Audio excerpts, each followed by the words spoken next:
wanni qaban maali? Obbo Dirribii Damsee keessummaa keenya CDGT. Isin toora miidiyaalee hawaasummaa CDGT'n hordofaa. Galatooma.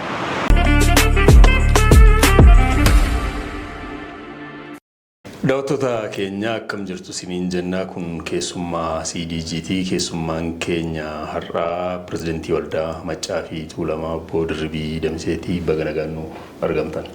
Baga nagaan jiraattan isinillee baga carraa kana naa laattan. Guddaa galatoomaa Obbo Dirribii xiqqoo duubattan isin deebisaatii waldaan Maccaa fi Tuulamaa jaarmiyaa Oromoo hangafoota keessatti kan inni ramadamu hundeeffama saarraame hanga ammaatti waan gabaabdumee ibsaatoo isiniin jedhanii bu'aa bayii keessa dabarse akkamitti ibsitu? Waldaan Maccaa Tuulamaa calqabumarraa calqabee duraan Oromoon gadaadhaan gosa gosaan wal bulchaa ture. Isa booddee hin gabaabsinaa humni Abashaa wal ijaaree dhufee gargaarsa biyya Ormaatiin aangoo irraa fudhatee isa goota hin ajjeesee isa hayyuu hin ajjeesee isa kaan biyyaa baasee gurguree booddee dadhabaasaa tafe isa sodaatee itti buletu lubbuudhaan lafarratti hafe. Jarri kun immoo oolanii bulanii egaa sanyiidhaan Oromummaan isaanii badanii hin banne isaan keessaa immoo hayyoonni qaroo ta'anii goota ta'an immoo haala ilaalanii ollaa ilaalanii addunyaa kanas ilaalanii namni akka Lamaaram Gammadaa fa'aa namni akka Taaddasee Birruu fa'aa namni akka Alamuu fa'aa hidhaa keessattis xaaliyaanii arganiiru. Alamuu yaadadhu malee Taaddaseen fa'aa Lamaaram Gammadaa fa'aa biyya Moqadishootti xaaliyaan geessee hidheeraa waraana xaaliyaanii waraana Ingilizii waraana addunyaa lammaffaa arganiiru. Kanaaf addunyaa ilaalanii saba tokko jechuun maal akka ta'e illee hubatanii waan mana isaanii keessa jirus ilaalanii kana wal bira qabanii ilaalaniitu egaa namni hunduun arga abbaa hubatee ilaaluutu wal caala malee isaan qofatu argachuu qoomiti. Bara 1963 koorti 62 calqabanii bara 1963 garuu waldaa Maccaa Tuulamaa hundeessan. Sanuugaa waldaa sadiisti. Waldaa Tuulama Shawaa, waldaa Meettaa Roobii, waldaa Jibaata Maccaa kana Alamuu Qixxeessaa, Lamaaram Gammadaa fi Kabbadee Buzunash walitti mammakanii hundumtuu baay'isawee quba qabu. Wantinaanis Dajjaazmachi Kabbadaa Buzunashis sirumaa nama afaan xaaliyaanii iyyuu hiikuu turedha. Xabaqaas ture afaan xaaliyaanii sirriitti beeka. Kanaaf beekumsa alaatti ija banateera argeera waan addunyaan fakkaattu. Karaa itti adeemamuu qabullee maal akka fakkaatu waraanas beeku. Egaa jara kanatu mee dura wal ijaarree mootummaas gaafannee mootummaanuu yoo uummanni barate yoo uummanni fayyaa argate yoo karaan diriire mootummaanis waan jibbuuf hin qabu addunyaa keessattuu fudhatama argataa kanaa hojjennu jedhanii ka'ani. Amma gaa keessumaa yeroo sana gaa kun hundeeffama lammaffaan immoo akkaataa yeroo sana itti wal hubataa turani as keessatti waldaan Maccaa fi Tuulamaa hundeeffameera. Hundeeffama isaatii immoo hanga asias fa'aa deemus hoogganoota isaa miseensota isaa darara garagaraatu ajjeechaa waa hedduun irra ga'eera. Akkitti yeroo sana hundeeffamee fi har'arra gaafa dhaabattan waan itti hundeeffame sana milkeesseeratti ni yaaddu? Akka gaariitti itti gammada hundeessee milkeesseera. Gabaabumatti maal jedhe? Kan inni kallacha jedhe.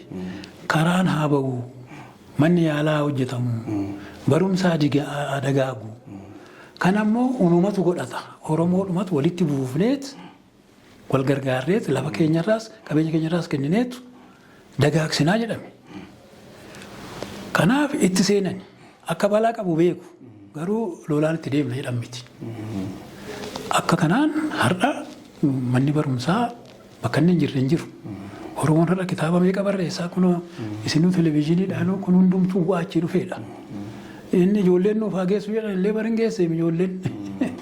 Uumamumaan adeema wantichi maaliif waan dhugaadha. Kanaaf wanni isaan jedhan karaanis bakka baay'ee itti baheeraa manni yaalaa ijaarameeraa manni barumsaa dagaageeraa hawwiin isaanii ijoollettiin taa guddattu jedhan immoo akka gaariitti guddatteetti baruu hawwiin namaa uumama Hammuma hiiqee dabalaa deema.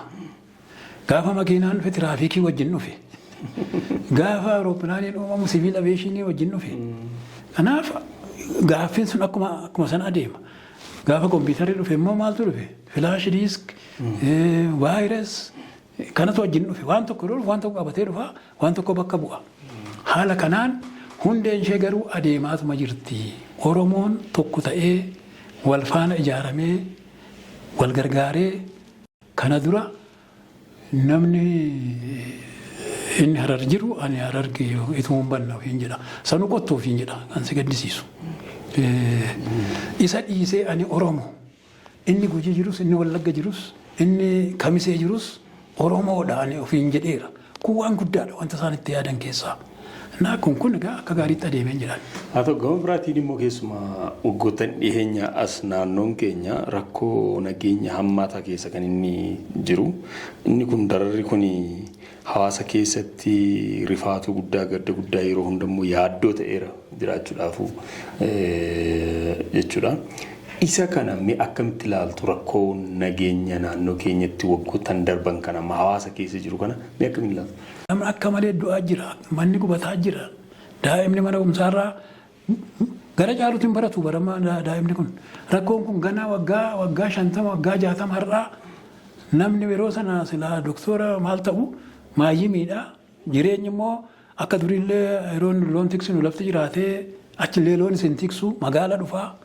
Jireenya ammayyaa keessa seenaa barumsa immoo hin qabu. Kun ganaa rakkoo tuulamee gara fuulduraatti nu eeggatudha. Garuu haala amma jiru kun baay'ee hamaadha.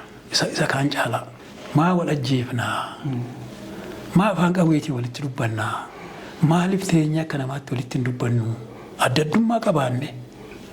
Garuu wal bira teenyee maaliif walitti hin dubbannu? Nutoo namaaf bofa miti yookaan leencaaf fi kuruphee miti waliin nyaannu namaaf nama. Wal bira teenyee maaliif hin dubbannu?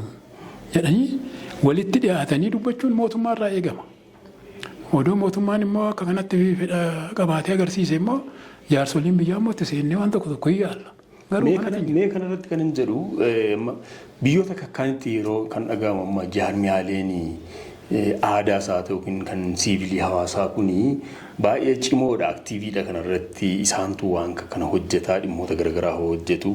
As keessatti amma akka waldaa Maccaa fi Tuulamaas haa ta'u yookiin jaarmiyaaleen siivilii warri kakkaanis haa ta'u waan rakkoon dhibdeen akkanaa yeroo uumamu waan kana gidduu seenuu irratti waan kana immoo walitti fiduu irratti dhibdee jiru baasuu irratti isa kanarratti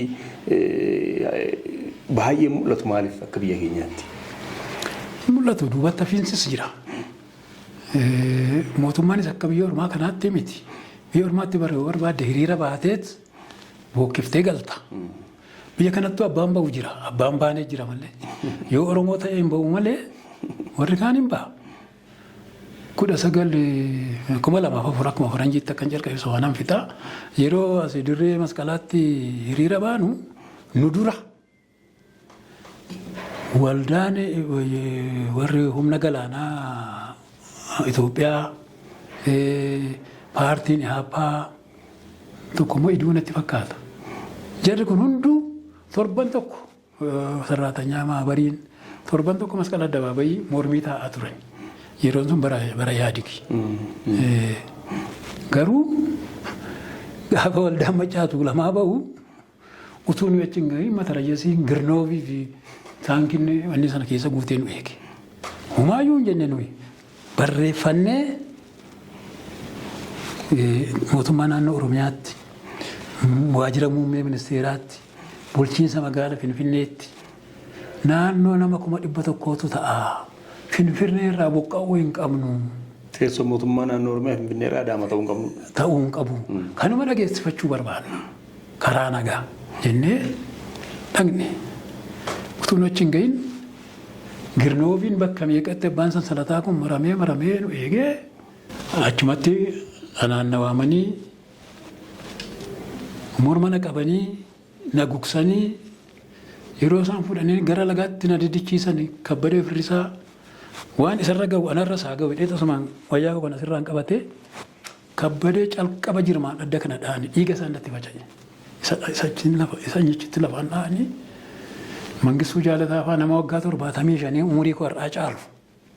Isallee kanarra buruqsanii isa booddee uummanni walitti nam'ee anaan akka nama durba butuu fuudhanii makiinarra naka'anii amma iddoon kun yeroo utaaloo qabu na dhokkola. Narri kun ofiin jedhu.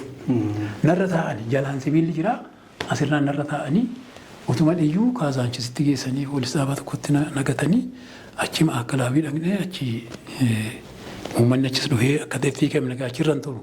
Kanaaf hamma nurraa eegamu nullee hin hojjenne jechuu hin dandeenya. Hojjechuu immoo hin dandeenyu. Utuma lubbuu namaatti kenninu Gaaddisaa Hirphasaa, Alamaayyoo Garbaa, Xurunesh Bulii